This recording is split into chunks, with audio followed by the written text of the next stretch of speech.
तर मित्रांनो, तुम्हाला जो न्यूमेरिकल बोर्डवरती दिसतोय तो आहे सम बेसिक कन्सेप्ट्स ऑफ केमिस्ट्रीमधील, आणि सगळ्यात जास्त फ्रिक्वेन्सी नीट आणि जेईच्या सिलेबसमध्ये या टॉपिकमधून या कॅटेगरीच्या न्यूमेरिकल्सवरती आहे.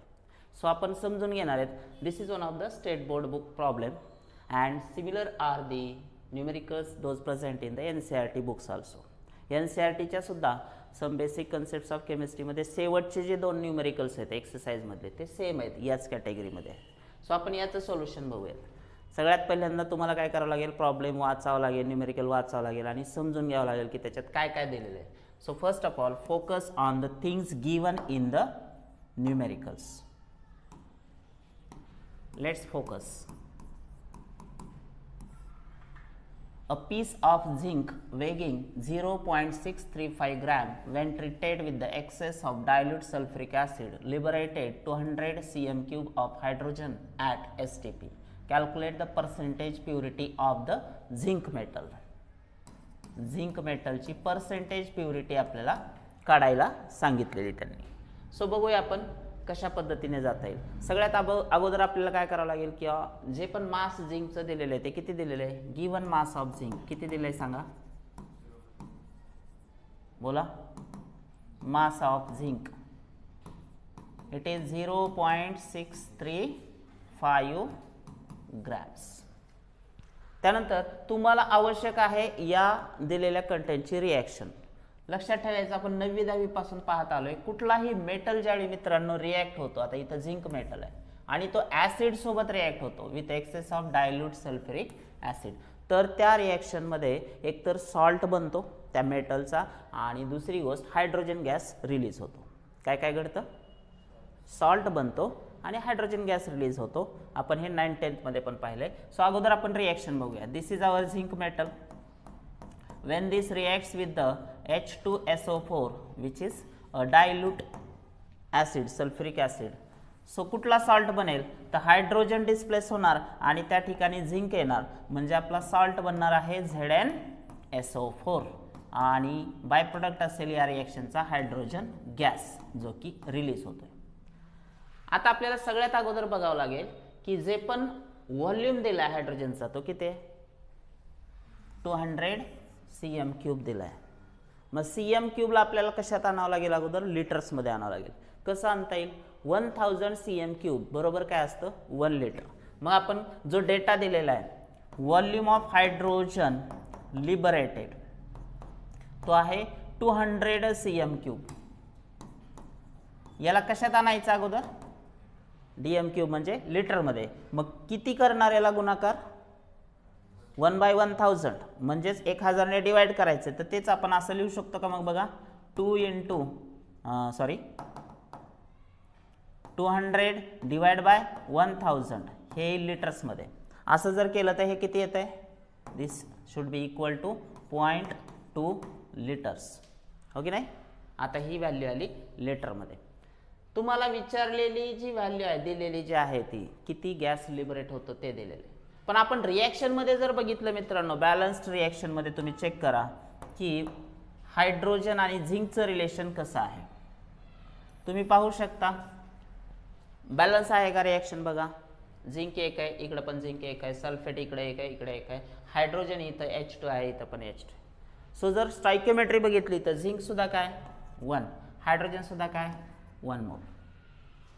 सो आता तुम्ही बघू शकताय 1 मोल हायड्रोजन म्हणजे किती गॅस आहे इथं, 1 मोल hydrogen every gas occupies how much volume at STP 22.4 litres. मग आपण ह्या दोघांचं रिलेशन त्यांनी विचारलेलं आहे, अगोदर ते काढावं लागेल. मग ॲज 1 मोल H2 is liberated, therefore it requires किती मास लागायला झिंकचं बघा, 1 मोल झिंक आहे सॉलिड. मग 1 मोल झिंक म्हणजे किती लागेल, it requires 1 mole zinc, that is झिंकचं ॲटॉमिक मास तुम्हाला माहित पाहिजे. किती आहे झिंकचं ॲटॉमिक मास, 65 ग्रॅम्स. ओके, लक्षात आलं. मग आपण इक्वेशन काय करू शकतो बघा आता. So as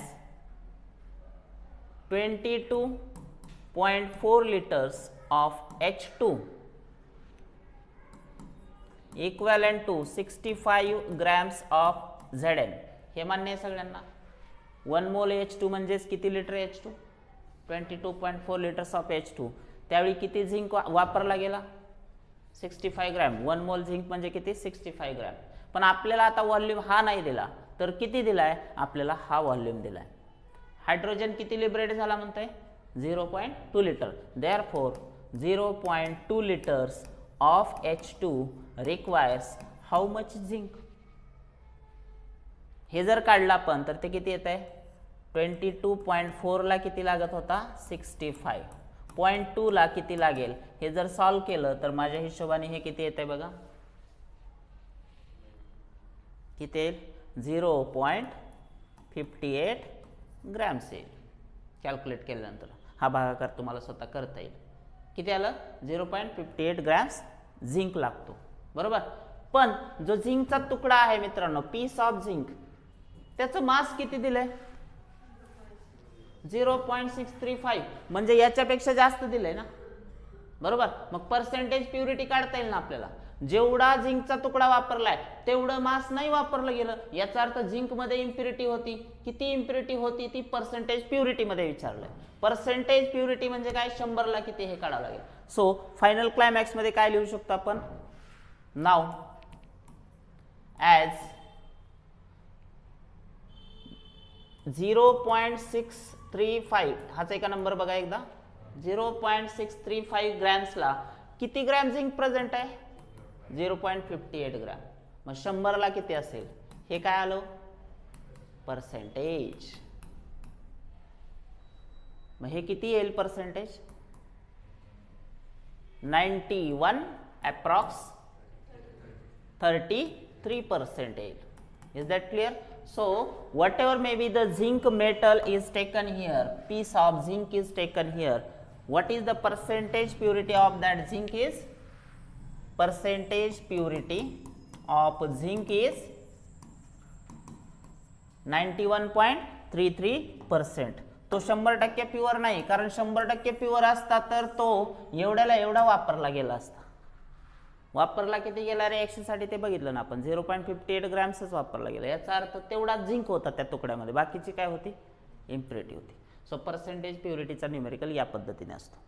is that clear? सगळ्यांना लक्षात आलं?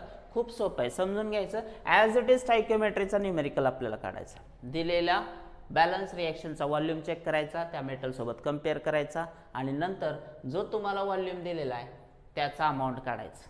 आता एकाचा व्हॉल्यूम होतं आणि दुसऱ्याचा मास होतं. सो दिस इज व्हॉल्यूम मास और मास व्हॉल्यूम बेस्ड न्यूमेरिकल. कसं कळलं? कारण एकाचं काय दिलं इथं? झिंकचं काय दिलंय बघा? मास. आणि हायड्रोजनचं काय दिलं आहे? Volume. So this is also what? Mass volume relationship numericals. Clear? याच्यावरती फ्रिक्वेन्सी जास्त आहे. नीट आणि